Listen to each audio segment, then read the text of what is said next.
मैं Saurabh Kumar the technical classes के YouTube channel पर आपका स्वागत करता हूं। आज हम लोग इंजीनियरिंग ग्राफिक्स का 5वां सेट क्लियर करेंगे। हम लोग 125 नंबर क्वेश्चन तक देख चुके थे। हम लोग 126 नंबर से आगे डील करते हैं।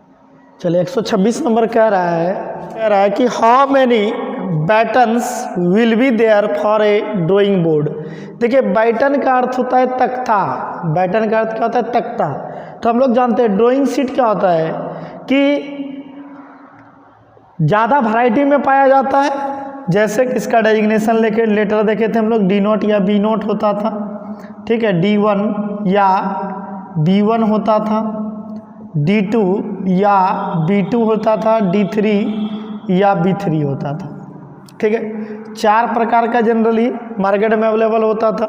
सबका साइज अलग अलग होता था। साइज की बात करें तो सबका साइज अलग अलग होता था। 1500 गुना 1000, 1000 गुना 750, 750 गुना 500 और 500 गुना 350, ये साइज होता था। तो ये कह रहा है कि ड्राइंग बोर्ड में कितने बैटन होते हैं, मतलब ये जो ड्राइंग बोर्ड बनता है तो उसमें कितने तख्ता का यूज होता है। तो याद रखिएगा ड्राइंग बोर्ड जब भी बनता है उसमें 2 बैटन का यूज किया जाता है, ठीक है, एक या नहीं तो 2, ठीक है। क्या कि देखिए ज़्यादा वैरायटी में अवेलेबल होता है तो साइज अगर छोटा है तो 1 बैटन का यूज होता है। अगर साइज आपका बड़ा है, ठीक है, largest size of drawing board की बात करें तो उसमें कितना बैटन होगा? 2 बैटन होगा। तो इसमें देखिए 1 और 2 दोनों रहता है ऑप्शन में, ठीक ना, लेकिन आपको हमेशा इसका ऑप्शन 2 नंबर 2 जहाँ रहे उसी को टिक करना है। 2 बैटन का ही यूज होता है। यदि अब देखिए अब छोटा साइज का उसमें 1 बैटन से भी बना देता है मैन्युफैक्चरर जो होता है, लेकिन जनरली अगर बैटन की बात करें तो कितना बैटन होना चाहिए? 2 बैटन होना चाहिए। बैटन का अर्थ समझ लीजिए तख्ता होता है। क्या होता है? तख्ता। तख्ता बैटन मतलब क्या होता है? तख्ता। ध्यान रखिएगा। चलिए तो इसका कौन सा ऑप्शन सही हो जाएगा? बिल्कुल बी नंबर हो जाएगा। कोई दिक्कत किसी को? चलिए अगला क्वेश्चन पढ़ते हैं हम लोग 127 नंबर।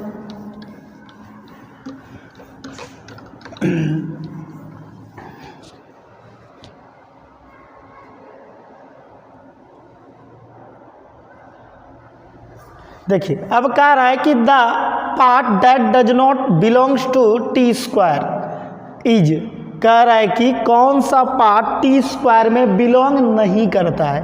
तो जब हम पढ़ाए थे टी स्टॉक तो हम बताए थे ये टी शेप का होता है, ठीक है, इसको क्या बोलते हैं? ब्लेड बोलते हैं। इसको क्या बोलते थे? स्टॉक बोलते थे।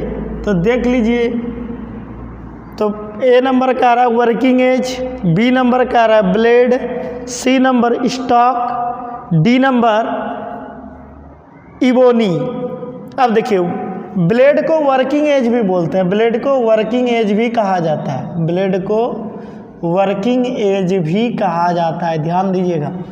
तो देखिए टी स्टॉक से कितना टर्म रिलेट कर रहा है? Working edge, blade, stock. लेकिन इबोनी क्या रिलेट करता है? नहीं करता। इसीलिए कौन सा ऑप्शन हो जाएगा आपका? डी नंबर हो जाएगा। कोई दिक्कत? इबोनी टी स्टॉक से रिलेट नहीं करता, इसीलिए कौन सा ऑप्शन हो जाएगा आपका? डी नंबर हो जाएगा। चलिए अगला देखते हैं हम लोग 128 नंबर।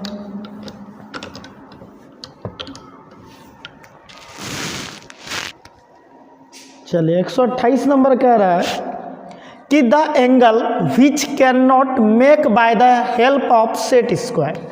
कह रहा है कि सेट स्क्वायर से निम्न में से कौन सा एंगल नहीं बना सकते हम लोग।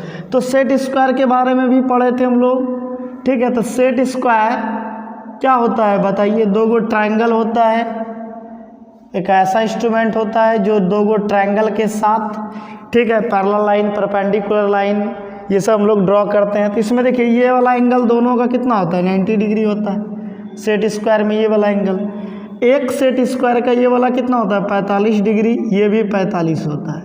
और एक में क्या होता है? 60 डिग्री और 30 डिग्री होता है। तो देख लीजिए कौन सा एंगल कम्बिनेशन इसमें से नहीं है। जो एंगल कम्बिनेशन इसमें से नहीं होगा वैसा एंगल हम लोग नहीं ड्रॉ कर पाएंगे। तो चलिए देख लेते हैं 45 डिग्री ए नंबर है आपका 45 डिग्री बिल्कुल कम्बिनेशन में है, 60 डिग्री कम्बिनेशन में है, 30 डिग्री बिल्कुल कम्बिनेशन में है, 75 डिग्री क्या सेट स्क्वायर में है कहीं नहीं है, तो हम लोग इसका कौन सा ऑप्शन हो जाएगा, बिल्कुल डी नंबर हो जाएगा। कोई दिक्कत। चलिए अब हम लोग 129 नंबर डील करते हैं। तो 129 नंबर में ध्यान दीजिएगा, ये क्वेश्चन थोड़ा यहाँ पे गलत हो गया है, ये यहाँ पे नहीं होगा रोल एंड ड्रॉ, ये गलत है क्वेश्चन, थोड़ा ध्यान दीजिएगा, ठीक है। अब पढ़ते हैं। चलिए, स्मॉल बो compass can draw circle less than dot radius होगा यहाँ पे, डॉट रेडियस, यहाँ पे क्या होगा, डॉट रेडियस।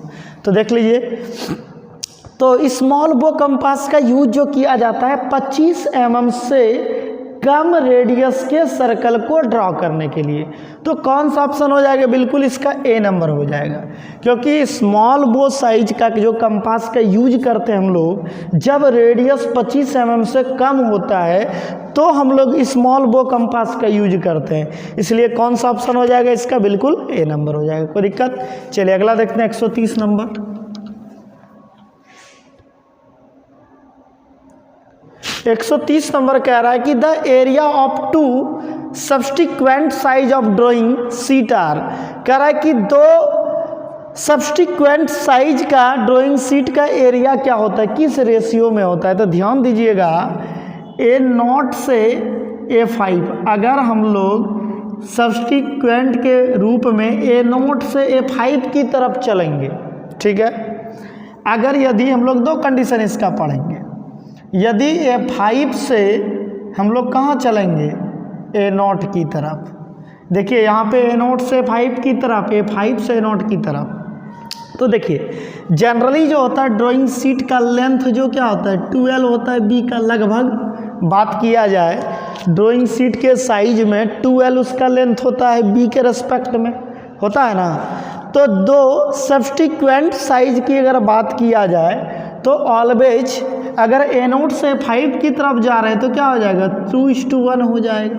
मतलब अगर A0 और A1 की तुलना करा जाए तो इसका साइज और इसके साइज का रेशियो क्या हो जाएगा, 2:1। देखिए A0 से 5 की तरफ चल रहे हैं तो हमेशा क्या हो जाएगा, 2:1। अगर यदि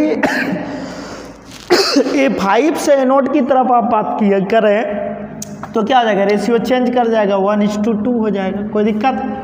चलिए ध्यान रखिएगा, तो यहाँ पे ऑप्शन देख लीजिए, तो यहाँ पे देखिए 1:2 या 2:1, तो यहाँ पे कह नहीं रहा है कि A0 से 5 की तरफ अगर जा रहा है, सब्सटीक्वेंट साइज जो ले रहा है A0 से 5 ले रहा है या क्या A5 से A0 ले रहा है, ये क्लियर नहीं किया, इसीलिए देखिए एक ही ऑप्शन दिया 1:3।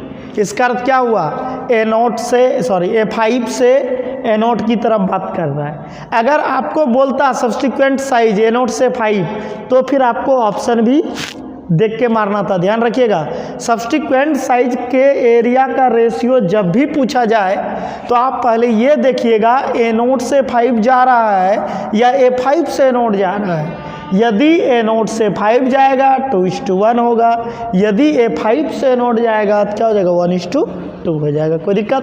तो कौन सा ऑप्शन हो जाएगा इसका, बिल्कुल सी नंबर हो जाएगा। चलिए आगे देखते हैं हम लोग 131 नंबर।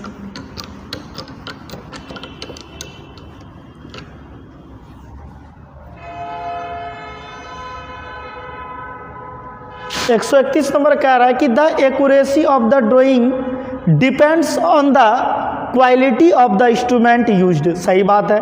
कन्वेंशनल तरीका से जब भी, फिर से सुनिएगा, कन्वेंशनल तरीका से जब भी हम लोग ग्राफिकल रिप्रेजेंटेशन करेंगे तो उस रिप्रेजेंटेशन का एक्यूरेसी जो मेंटेन होगा बिल्कुल इंस्ट्रूमेंट पर डिपेंड करेगा। अगर आप इंस्ट्रूमेंट जो है ज़्यादा अच्छा क्वालिटी वाला यूज करते हैं तो आपका जो ग्राफिकल रिप्रेजेंटेशन होगा उसका एक्यूरेसी ज़्यादा मेंटेन होगा। ध्यान रखिएगा। तो क्या हो जाएगा, बिल्कुल इसका ट्रू आंसर हो जाएगा। सही बात बोल रहा है, कोई दिक्कत। चलिए 132 नंबर देखते हैं फिर।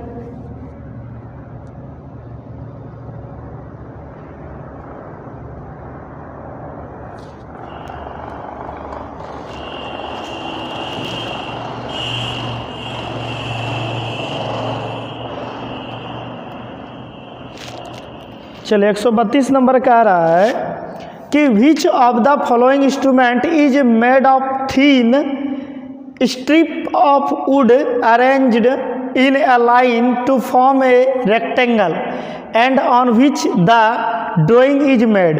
बोल रहा है कि उस नीचे में कौन ऐसा इंस्ट्रूमेंट है जिसको क्या कि रेक्टेंगुलर शेप में बनाया जाता है और उस पर ड्राइंग किया जाता है। तो हम लोग जानते हैं ड्राइंग बोर्ड रेक्टेंगुलर शेप में होता है, उसी पे ड्राइंग शीट को रखते हैं और हम लोग क्या करते हैं, ड्राइंग करते हैं। तो इसका कौन सा ऑप्शन हो जाएगा, बी नंबर हो जाएगा, ड्राइंग बोर्ड। कोई दिक्कत, इसका कौन सा ऑप्शन हो जाएगा, बिल्कुल बी नंबर हो जाएगा, ड्राइंग बोर्ड। चलिए आगे चलें, फिर हम लोग आगे चलते हैं 133 नंबर, 133 नंबर। चलिए 133 नंबर क्या कह रहा है, which of the following tool is use to draw horizontal line. कह रहा है कि निम्न में से कौन ऐसा इंस्ट्रूमेंट है जिसका यूज हम लोग हॉरिजेंटल लाइन के लिए करते हैं। तो देख लीजिए, मिनी ड्राफ्टर है, प्रोटेक्टर है, टी स्क्वायर है, फ्रेंच कर्व है।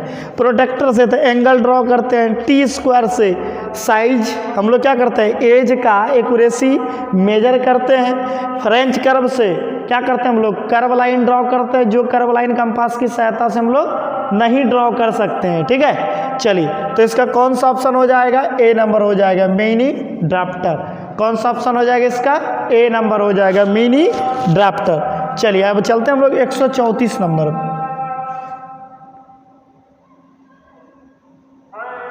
134 कह रहा है, for making angle switch off the following drawing tool is used. बोल रहा है कि एंगल बनाने के लिए निम्न में से कौन सा इंस्ट्रूमेंट का यूज होता है। तो देख लीजिए क्या हो जाएगा, इसका ए नंबर हो जाएगा, प्रोटेक्टर हो जाएगा। कोई दिक्कत, इसका कौन सा ऑप्शन हो जाएगा, ए नंबर, प्रोटेक्टर। चलिए 135 नंबर देखते हैं क्या कह रहा है। 135 नंबर कह रहा है कि which is the instrument use to draw parallel line fast.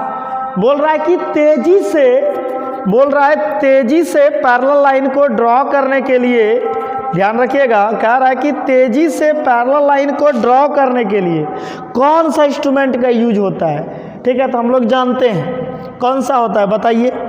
तो ऑप्शन के अकॉर्डिंग बताएंगे। अगर यदि ड्राफ्टिंग मशीन है तो सबसे पहले ड्राफ्टिंग मशीन बोल देंगे, लेकिन ऑप्शन में ड्राफ्टिंग मशीन तो है ही नहीं। इसके बाद कौन आता है आप लोग बताइए, रोल एंड ड्रॉ आता है कि नहीं है। काहे कि देखिए सेट स्क्वायर से बहुत ज़्यादा समय लग जाता है दोनों को सेट करने में, इसलिए तो ये तो होगा नहीं। रूलर स्केल भी होगा नहीं, प्रोटेक्टर से एंगल बनाते ही भी होगा नहीं। तो कौन सा ऑप्शन हो जाएगा, डी नंबर हो जाएगा, रोल एंड ड्रॉ। कौन सा हो जाएगा, रोल एंड ड्रॉ। चलिए 136 नंबर देखते हैं। 136 नंबर कह रहा है कि what is the name of line which is given below. बोला नीचे जो लाइन दिया गया है इसका नाम क्या है। तो देखिए थिन पेंसिल से ड्रॉ है और क्या है, जिगजैग लाइन है। तो इसको क्या कहते हैं, जिगजैग लाइन या शॉर्ट ब्रेक लाइन कि long break line. Long break line क्यों, शॉर्ट ब्रेक में HB से बनता है, ध्यान रखिएगा, बेसिक में बताए थे। लॉन्ग ब्रेक लाइन 4H से, देखिए थिन पेंसिल से बनाया गया है। तो कौन सा इसका ऑप्शन हो जाएगा, लॉन्ग ब्रेक लाइन। देख लीजिए ए नंबर हो जाएगा, कोई दिक्कत, लॉन्ग ब्रेक लाइन। चलिए आगे चलते हैं हम लोग 137 नंबर।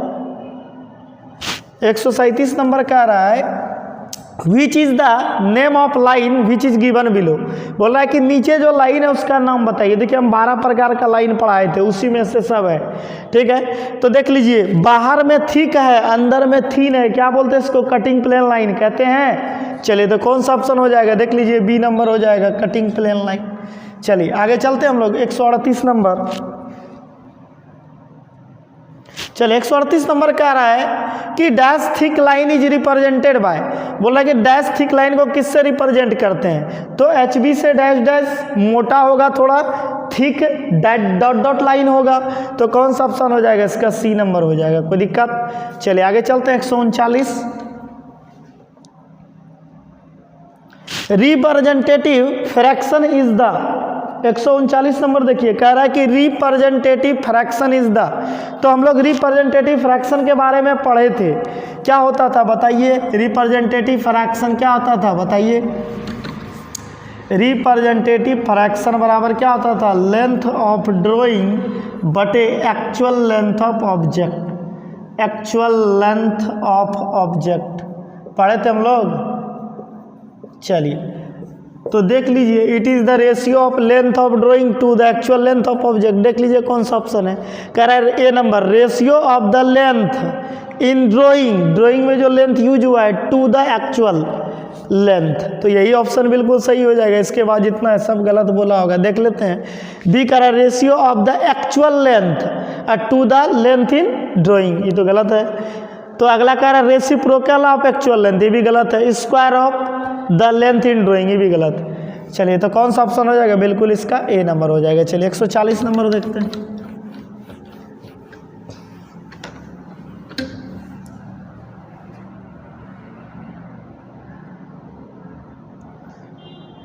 एक 140 नंबर का आ रहा है कि the length of the drawing is 50 mm if the scale is given as 1:5, find the actual length. तो देखिए यहाँ पे आरब दिया हुआ है कितना, 1/5, 1:5 को क्या लिख सकते हैं, 1/5। और यहाँ पे क्या दिया हुआ है, देख लीजिए लेंथ ऑफ ड्राइंग LOD दिया हुआ है कितना, 50 mm। तो बाबू यहाँ से एक्चुअल लेंथ क्या आ रहा है, तो RF बराबर क्या पढ़े थे हम लोग, LOD बटे एक्चुअल लेंथ ऑफ ऑब्जेक्ट पढ़े थे। तो यहाँ से एक्चुअल लेंथ को इधर लाइए, RF को इधर ले जाइए, तो क्या हो जाएगा, एक्चुअल लेंथ ऑफ ऑब्जेक्ट बराबर क्या हो जाएगा, LOD अपॉन RF होगा। तो यहाँ से क्या हो जाएगा, चलिए यहाँ से क्या हो जाएगा देख लेते हैं। तो लेंथ ऑफ ड्राइंग दिया हुआ है 50 mm, अब बटे 1/5, तो ये 5 कहाँ चला जाएगा, ऊपर। तो क्या हो जाएगा बताइए, 50 × 5 mm। तो 50 × 5 कितना हो जाएगा, 250 mm। और 250 mm को क्या लिख सकते हैं बताइए, 25 सेंटीमीटर। तो कौन सा ऑप्शन हो जाएगा इसका, बिल्कुल देख लीजिए, बिल्कुल सी नंबर हो जाएगा, कोई दिक्कत। चलिए आगे चलते हैं हम लोग 141 नंबर पे।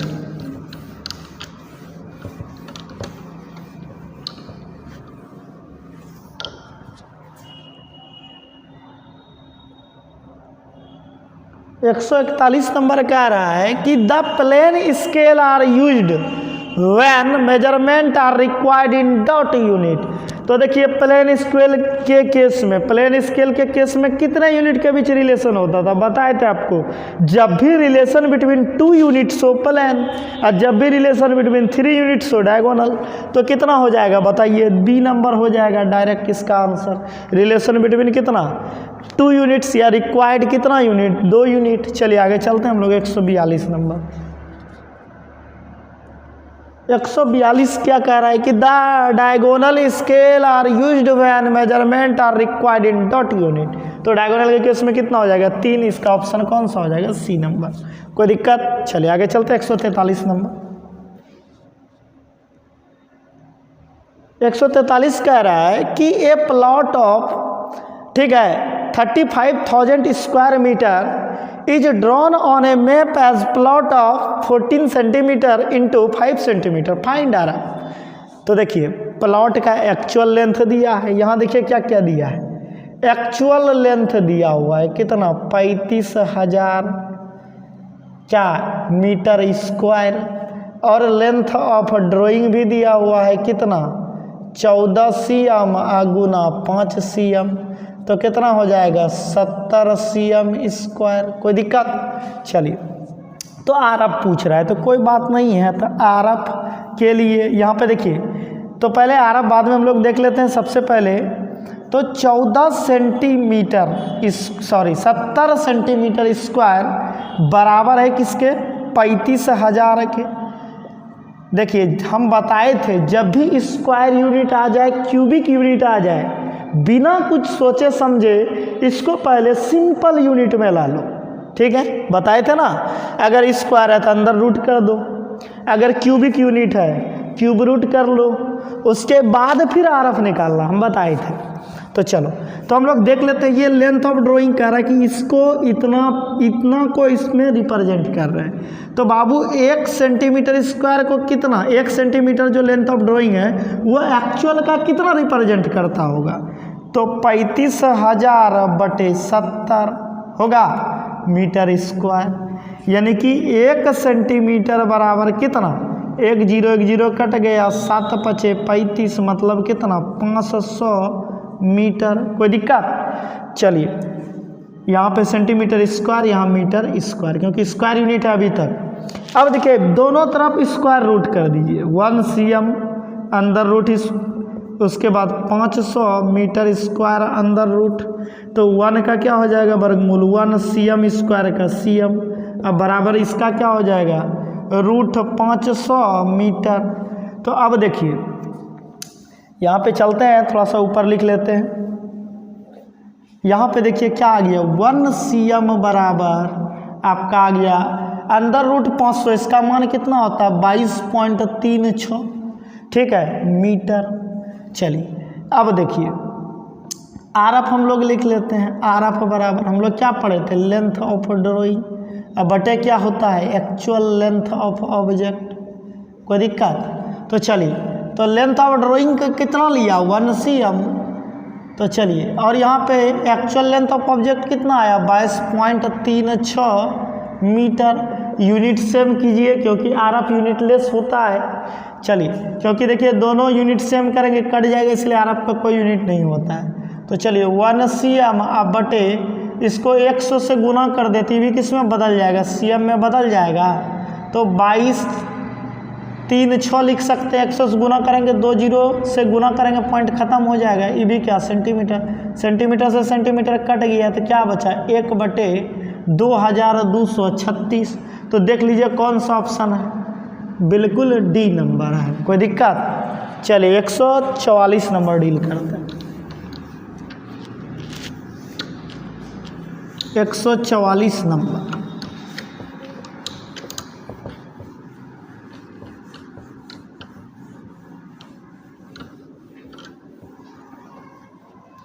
एक 144 नंबर कह रहा है कि द नेम ऑफ 2 पार्ट, फिर से देख लीजिए, the name of 2 part of the T square are. कह रहा है कि टी स्क्वायर में जो 2 पार्ट होता है उसका नाम क्या होता है। तो वर्टिकल हॉरिजॉन्टल नहीं, स्ट्रेट एज एंड स्टॉक ये भी नहीं होगा, स्टॉक एंड ब्लेड बिल्कुल ये होगा सी नंबर। अभी तुरंत हम लोग देखे थे टी स्क्वायर के बारे में, सबका नाम भी बताए थे। तो एक को क्या कहते थे देख लेते हैं फिर से, चलिए फिर से देख लीजिए। तो बना देते हैं टी स्क्वायर, तो इसको क्या कहते थे बताइए, वर्किंग एज, या इसी को क्या कहते थे बताइए, ब्लेड बोलते थे, और इसको क्या बोलते थे स्टॉक। इसलिए कौन सा ऑप्शन हो जाएगा, बिल्कुल सी नंबर हो जाएगा। चलिए आगे चलते हैं 145 नंबर। चलिए 145 नंबर क्या कह रहा है, चलिए 145 नंबर कह रहा है कि which one of the following for actual size of scale. देखिए हम लोग स्केल का साइज का बात किए थे, तो 3 साइज का बात किए थे। पहला को क्या कहते थे एक्चुअल साइज, ठीक है। दूसरा हम लोग पढ़े थे इनलार्ज, अब तीसरा यहाँ पे लिख रहे हैं, इस जगह चमकता होगा। तीसरा पढ़े थे हम लोग रिड्यूस। ये तीनों के केस में आर एफ पढ़े थे हम लोग। एक्चुअल में आर एफ बराबर क्या होता था 1, ठीक है। इनलार्ज के केस में हम लोग देखिए, इनलार्ज मतलब बड़ा करना।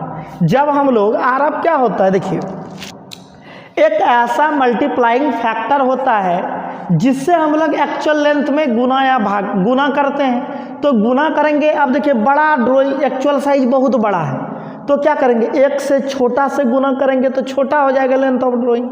अब मान के चलिए एक्चुअली बहुत छोटा है, तो 1 से उसको क्या करेंगे बड़ा से गुना करेंगे तो क्या हो जाएगा बड़ा हो जाएगा डाटा, अब तब लेंथ ऑफ ड्राइंग भी क्या हो जाएगा बड़ा हो जाएगा। तो इसीलिए इनलार्ज के केस में अब देखिए एक्चुअल मतलब जब ड्राइंग का साइज और ऑब्जेक्ट का साइज दोनों बराबर लेते हैं, इसीलिए देखिए यहाँ पे आर एफ 1 से गुना करते हैं। चलिए इनलार्ज मतलब क्या होता है, इनलार्ज बढ़ाना।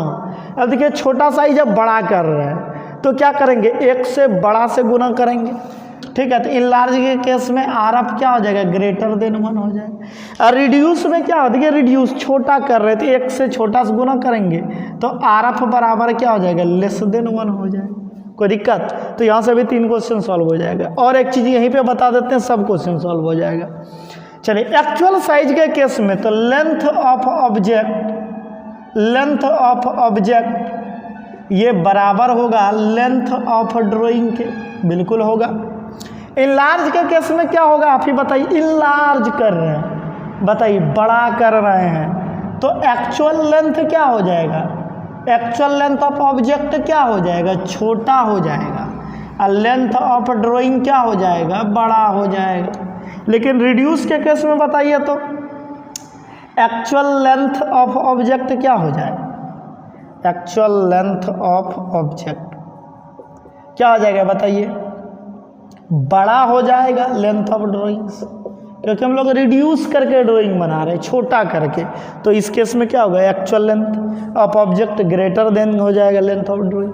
चलिए, सबको मिटा देते हैं, एक एक करके क्वेश्चन सॉल्व करते हैं। सारा क्वेश्चन 50 तक सॉल्व हो जाएगा। चलिए, तो पढ़ते हैं हम लोग 145 का, तब कौन सा ऑप्शन हो जाएगा देख लीजिए। एक्चुअल साइज में आर एफ बराबर क्या हो जाएगा, 1 हो जाएगा। कोई दिक्कत? चलिए आगे चलते हैं हम लोग 146 में।